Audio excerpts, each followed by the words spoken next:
안녕하세요. 셀트리온의 매출 공시가 나왔습니다. 금액은 조금 작을 수 있을 거예요. 2,686억 원. 근데 금액이 조금 작더라도 괜찮습니다.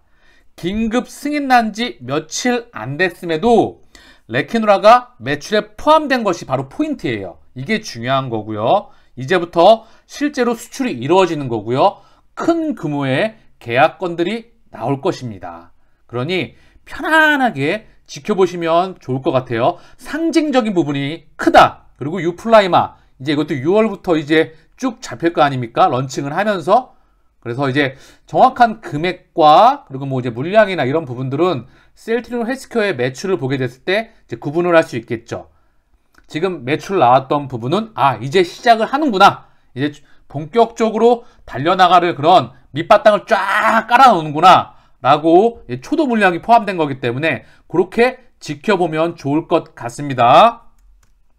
볼게요.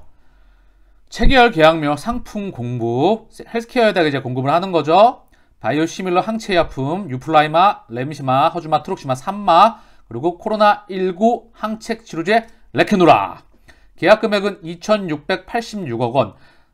2019년도 연결 매출이죠. 요거 대비 매출액 대비 23.8%. 자, 이렇게 진행이 됐던 부분입니다. 셀트리온은 원래 1분기보다 2분기, 2분기보다 3분기, 3분기보다 4분기예요. 자, 일단은 편안하게 그냥 지켜보시면 될 것 같아요. 이제부터 시작하는 부분입니다. 여기서 참고사항으로 짧게 언급하고 갈게요. 바이오시밀러 개발하는데 3, 4년, 신약 개발하는데 10년 가까이 들어갑니다. 지금 1년 만에 지금 숫자가 찍히는 거예요. 이거 하나만으로도 엄청난 겁니다. 분명히 말씀드리지만 이제 시작하는 겁니다. 쭉 같이 지켜보시길 바라겠습니다. 자, 그러면 이제 셀트리온 소식을 또 하나씩 볼까요? 이수영 상무예요. 우리 셀트리온의 연구소, 부연구소장입니다. 셀트리온 코로나 3상 속도 빨라. 올 상반기 완료할 것. 무척 빠른 거죠. 제약바이오 프롬에 지금 26일 날 나와서 뭐 임상 3상에 대한 부분, 그리고 변이에 대한 부분, 그리고 생산량에 대한 부분을 이 세 가지를 언급을 했어요. 같이 보겠습니다. 코로나19 치료제 레키노라의 대규모 임상을 올 상반기 안에 완료하고 정식 허가 절차를 밟을 것이다. 무척 빠른 겁니다. 셀트리온은 현재 미국, 스페인, 남아공, 헝가리 등 10여 개국에서 1172명을 대상으로 3상을 진행 중이다. 예정대로 상반기 내 임상시험을 완료하고 정식 허가 절차를 밟을 것. 자, 요걸 언급하셨고요. 변이에 대해서도 언급을 했어요. 레키노라가 영국 변이 바이러스는 무력화시키지만 남아공 변이에선 중화 능력이 감소한 것을 확인했다. 대신 셀트리온이 보유한 38개 항체 플랫폼 중 32번 항체가 남아공 변이의 중화 능력 보인 것을 확인했다. 현재 레키노라 플러스 32번 항체 방식의 칵테일 치료제 개발에 나섰다. 이런 방식으로 맞춤 항체를 조합하면 또 다른 새 변이가 발생해도 대응할 수 있을 것으로 기대하고 있다. 자, 알고 계시겠지만 레키노라주를 기준점으로 그리고 얘를 플랫폼으로 해서 얘하고 32번 항체를 지금 한다는 거예요. 이게 남아공의 중화 능력을 보인다는 걸 진행한다는 거고요. 그리고 다른 변이가 나오더라도 1번부터 38개의 항체가 준비 중이다. 그래서 어떠한 변이가 나오더라도 대응할 수 있다. 그래서 레키노라랑 같이 이 두 가지 칵테일이라고 하죠. 항체가 투여가 되는 거죠. 약을 개발할 그런 시점부터 이런 시스템이 준비되어 왔었습니다. 그래서 셀트리온 기업이 무서운 기업이다. 경쟁력이 정말 뛰어난 기업이다. 라는 것을 다시 한번 확인시켜 준다는 거죠.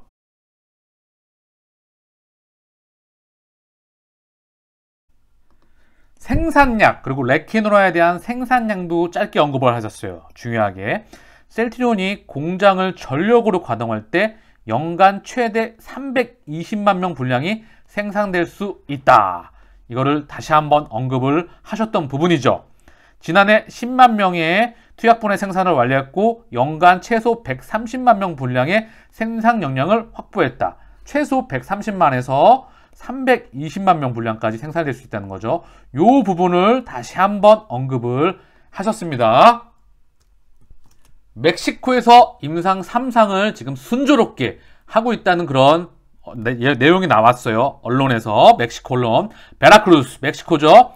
한국 제약회사 셀트리온에서 새로운 치료를 위해 자원봉사자를 찾습니다. 세 번째 연구 단계에 있는 이 치료법, 임상 3상이죠. 전 세계 여러 국가의 환자에게 무료로 적용되며 베라크루즈에서 필요한 사람들은 어디 연락으로 연락하거나 웹페이지에 들어갈 수 있습니다. 치료는 연구 첫날 한 번만 정맥으로 제공됩니다. 그 후 환자는 약 3개월 동안 후속 조치를 받게 되며 이 기간 동안 건강 상태에 대한 실험실 연구 및 설문조사를 위해 샘플도 채취됩니다. 멕시코에서 임상 3상이 순조롭게 진행되고 있다는 그런 소식입니다. 일본 코로나 4차 유행 양상, 긴급사태 재선포 검토 수준. 자, 일본에서 4차 유행, 일본이 정말 팬데믹도 심해지고 있는 상황입니다. 전국 47개 광역지역 중 34곳서 감염자 들어 오사카 급증. 이 그래프로 보면 빠르겠죠. 자, 1차 한번, 2차, 3차 다시 줄어들었다가 다시 4차 대유행이 오고 있다는 그런 소식입니다. 긴급 사태를 다시 한번 선포할 것 같다는 그런 새로운 이슈가 나오고 있는 부분이에요. 사실 이 변이에 대한 부분도 있고 참 쉽게 잡히지 않는 것 같습니다. 하지만 준비된 우리 셀트리온에는 당연히 기회겠죠. 전 세계에서 2개 국가만이, 3개 회사만이 지금 치료제를 가지고 있습니다. 월가 뒤흔든 21조 원 블록딜 일파만파, CS 노무라 1분기 대규모 손실 불가피. 한국계 펀드 매니저 빌 황의 아케코스 캐피탈이 배후, 레버리지 일으켜 공격적 투자, 보유주식 급락으로 대거 마진콜, 증거금 납부 못해 블록딜 발생, 아케코스에 돈 빌려준 아이비들 대규모 고해성사 시작. 자, 이러한 이슈가 나왔죠. 그래서 이 부분에 대해서 조금 짚고 가자고요. CS와 노무라. 어제 이제 CS와 노무라에서 우리 셀트리온에 지금 이제 매수가 들어왔잖아요. 큰 규모의 물량이 들어왔죠. 그래서 이게 이벤트성이 아니냐, 이런 부분들이 많이 있었고 우리 셀트리온과 어떤 연관이 있을까 궁금해 하시는 분들이 꽤 많이 계셨습니다. 자, 쉽게 이해해 보자고요. 이 빌황이라고 하는 사람이 중국 기술주에 투자를 한 거예요. 그죠? 파생까지 같이 해서 기술주에 투자했던 거예요. 근데 자기 돈만 한 거 같던 게 아니라 엄청난 빚을, 레버리지를 끌어와서 다 투자했다는 거죠. 근데 이때 빌려줬던 애들이 누구냐? 세계적인 이제 투자은행들이에요. CS, 크레딧 스위스, 노무라, 뭐 모건 스탠리, 골드만삭스 다 있어요. 얘한테 빌려준 거예요, 돈을. 그죠? 그래서 수수료를 많이 챙겨 먹었겠죠. 근데 이 기술주, 중국 텐센트와 바이드를 포함한 기술주가 훅 하고 꺼지니까 어떻게 되죠? 마진콜이 나오는 겁니다.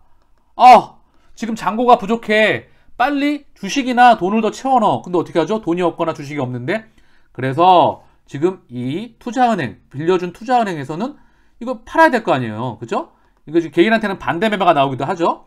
그래서 이거를 블록딜 장외에서 팔았는데 이 판 가격이 너무 헐값이었던 거예요. 그래서 이 투자은행들이 막대한 손실을 입게 됐다. 이게 포인트예요. 그쵸?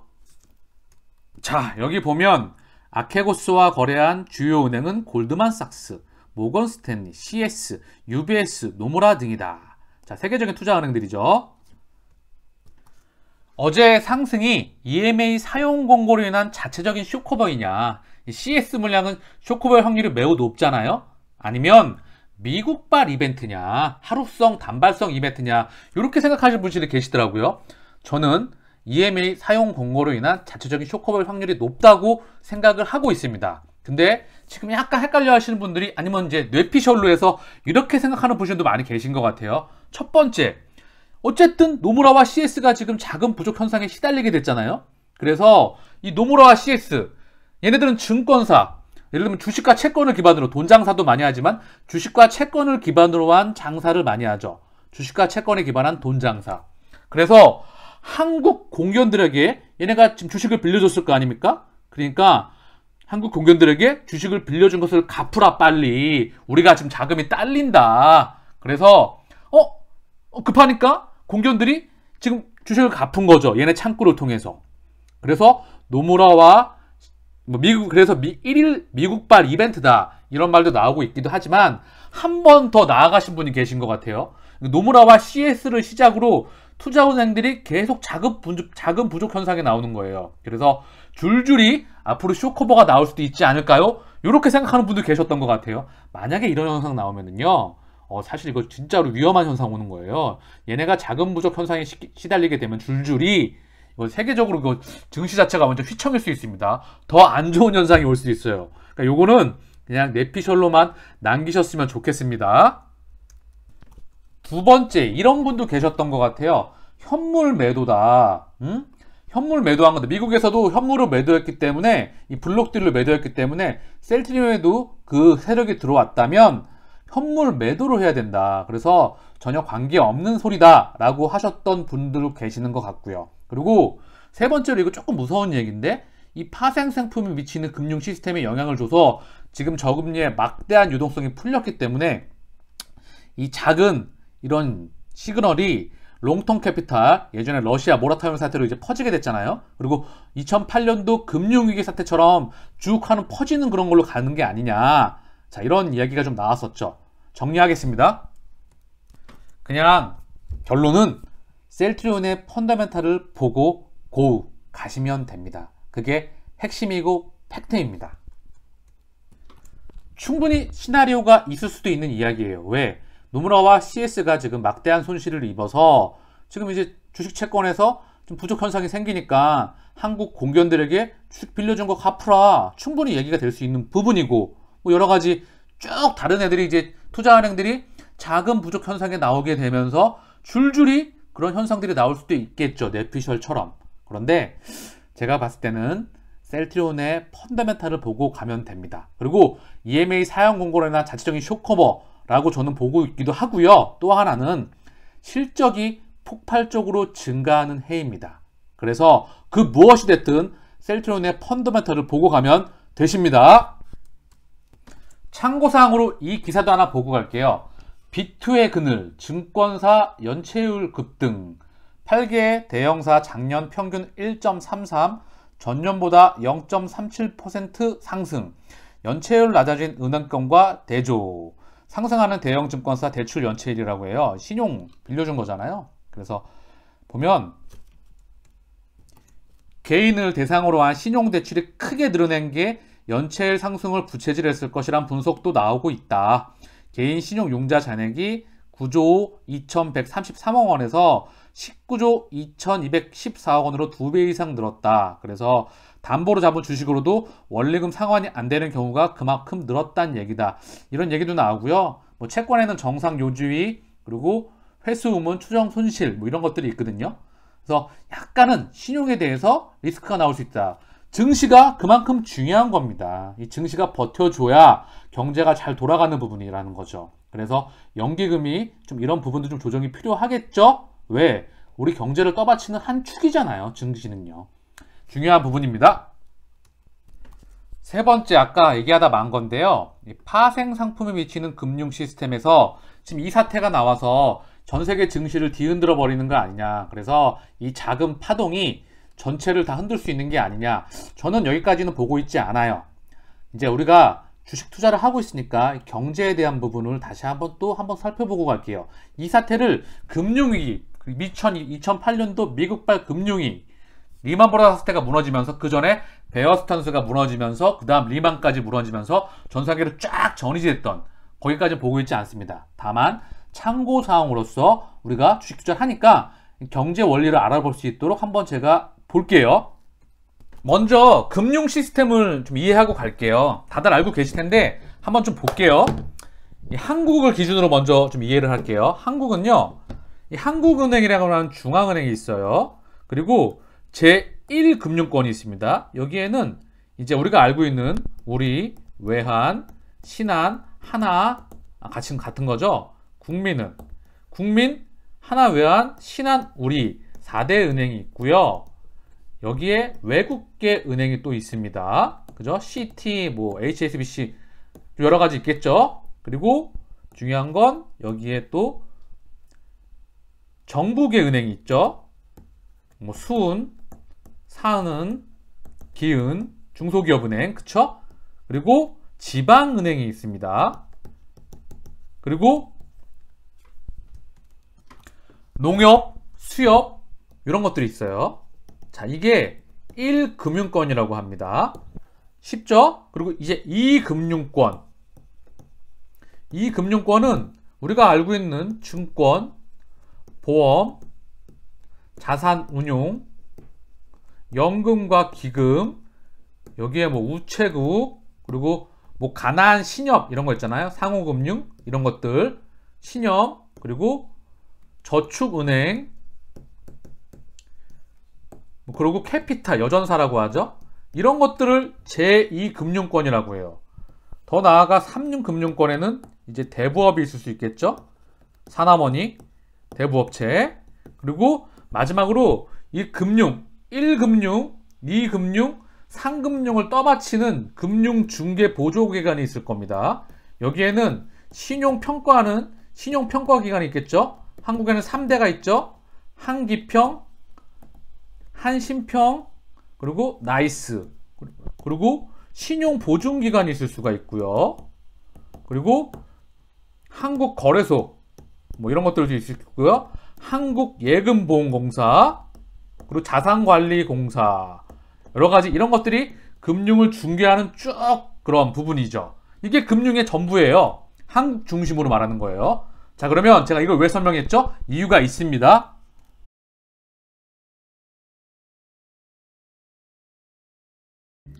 지금 제가 설명하다 보니까 문득 든 생각인데요. 셀트리온 시간에 이 금융에 대해서 너무 많이 나갔나 그런 생각이 문득 듭니다. 짧게 하고 마칠게요. 제가 파생 상품이 미치는 금융 시스템의 연결, 그래서 쭉 이게 전이가 돼가지고 금융시장 자체를 흔들 수 있냐, 결론을 말씀을 드리면 그렇게 될 것 같지는 않아요. 예. 그리고 지금 이제 이게 2008년도 미국발 금융위기로 이제 비유가 되면 좋을 것 같은데, 그때는 정말 전이가 돼서 2경 정도 19조 달러가 전 세계에서 돈이 증발을 해버렸어요. 굉장히 무서웠던 그런 부분이었는데 지금은 그렇게까지 가지 않을 것 같다. 예, 충분히 그런 부분이고 자체적으로 넘길 수 있다, 이렇게 보고 있습니다. 2008년도 사태를 정말 짧게 언급을 하고 마칠게요. 이 미국 부동산이 무너지게 되면서 지금 미국에서는 그 미국 기술주, 중국 기술주가 무너지게 되면서 그 파장이 외국계 투자은행한테 미친 거잖아요. 그래서 증시를 뒤흔들고 있는 건데 이게 더 커지진 않을 것 같다. 그게 포인트에 대한 결론이고요. 2008년도에는 전 세계로 퍼져나갔죠. 그쵸? 미국에서 미국 리만 브라더스 사태가 나오면서 리만 브라더스라는 대형 은행이 무너졌고 그 전에 베어스탄스라고 하는 은행이 무너지게 되죠. 그쵸? 그래서 얘네가 무너지니까 얘네한테 같이 연결돼 있던 미국 다른 은행들, 그리고 유럽 다른 은행들, 세계적인 은행들까지 다 영향을 받게 되면서 전 세계가 지금 한바탕 휘청이게 됩니다. 그 중심에는 서브프라임 모기지, 부동산 사태가 있었다. 서브프라임 모기지라고 하는 거는요, 미국 신용도가 안 좋은 사람들한테 미국 부동산을 팔아가지고 대출을 냈던 프로그램이에요. 결국 중심이었던 그 긴저에 있던 미국 부동산이 무너지게 되면서 휘청휘청 됐다. 그게 포인트입니다. 그래서 아까 은행 시스템을 말했잖아요. 은행 시스템이 있었고 제1금융권, 제2금융권, 제3금융권 다 전이가 될 수 있다. 그래서 은행이 어디 하나가 도산이 나게 되면 굉장히 이거 무서울 수가 있어요. 그리고 얘가 규모가 크면 클수록 더 파급이 클 수 있습니다. 그래서 이 부분을 꼭 체크해야 되는 부분이에요. 이거를 가장 최근으로 시계추를 돌려보면 2020년 작년 3월 코로나 사태 때 원유가 급락을 했었죠. 그리고 미국 셰일 업체가 도산위기에 나오게 합니다. 그러면서 미국 금융권, 가장 부실했던 금융권부터 퍼질 수가 있거든요. 이때 구원투수로 바로 연준이 나오게 되는 거예요. 니네 망하지 마! 니네 안 돼! 망하면 안 돼! 하고 엄청난 양의 제로금리와 천문학적인 다시 한번 통화정책을 시도하게 되죠. 그렇죠. 그래서 이런 부분으로 가지 않을 것 같아요. 제 생각이고요. 네, 그런 부분이 있습니다. 참고사항으로 말씀드린 거예요. 마지막으로 셀트리온 차트 보고 마칠게요. 61선 위에서 끝났거든요. 그쵸? 괜찮습니다. 이평선은 쭉 따라오고 골든나면서 따라오고 있죠. 그쵸?